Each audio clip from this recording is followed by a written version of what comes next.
May the 25th, 2024 was a Saturday, the start of a weekend when Ukrainian families in Kharkiv had woken up, gone to work or gone shopping here at what was a local hypermarket.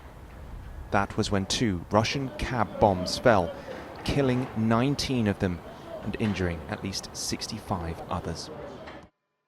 Video from the Kharkiv Regional Prosecutor's Office shows footage from inside the store at the moment of the attack. Lives ended in 2 explosive flashes. Now this building, like so many others in Kharkiv, lies destroyed and dormant. Pieces of what was a corrugated iron roof hang limply, creaking in the breeze like wind chimes. Another ghostly monument to a war with no end in sight.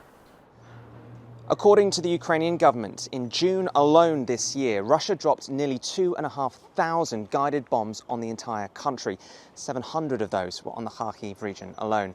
The extent of the bombs' destructive power is clear. How to stop them is less so. Nearby, the Kharkiv Special Prosecutor's Office have gathered the remnants of the ordnance used by Russia on the city over the last 2.5 years.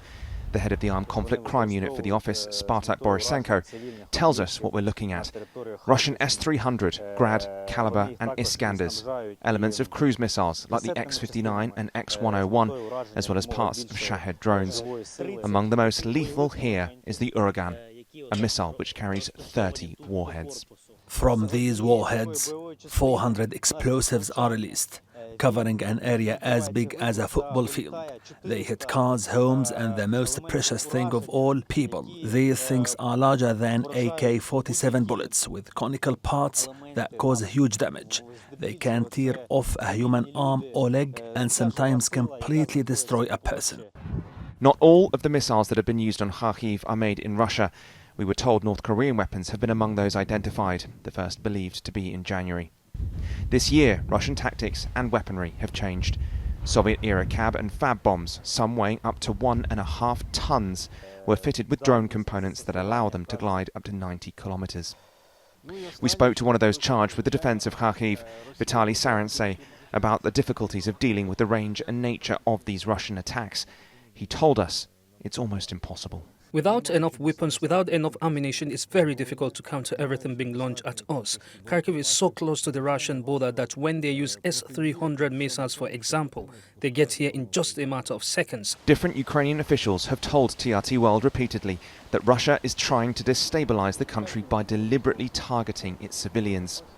Kiev is using long-range drone strikes to attack launch sites for many of the weapons being used against them, but says it needs to use Western long-range missiles to be truly effective.